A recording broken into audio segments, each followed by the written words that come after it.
ডিবিএসএফ এর ইফতার মাহফিল অনুষ্ঠানে উপস্থিত আছেন অত্র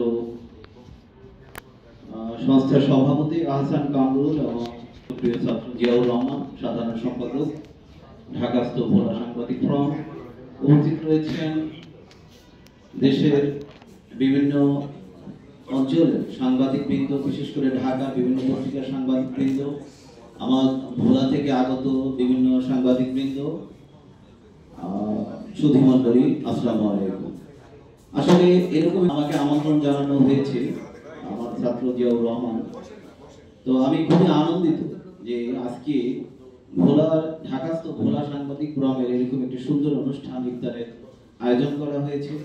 আমি জানি যে বিগত সরকারের আমলে বিশেষ করে আমাদের এই সাংবাদিক ছাত্র জিয়াউর রহমান সহ আরো অনেক সাংবাদিক নানাভাবে বিচারহীনতার সম্মুখীন হয়েছে। আমরা দেখেছি সাগর রুনির বিচার, হত্যার বিচার এখনো হয়নি।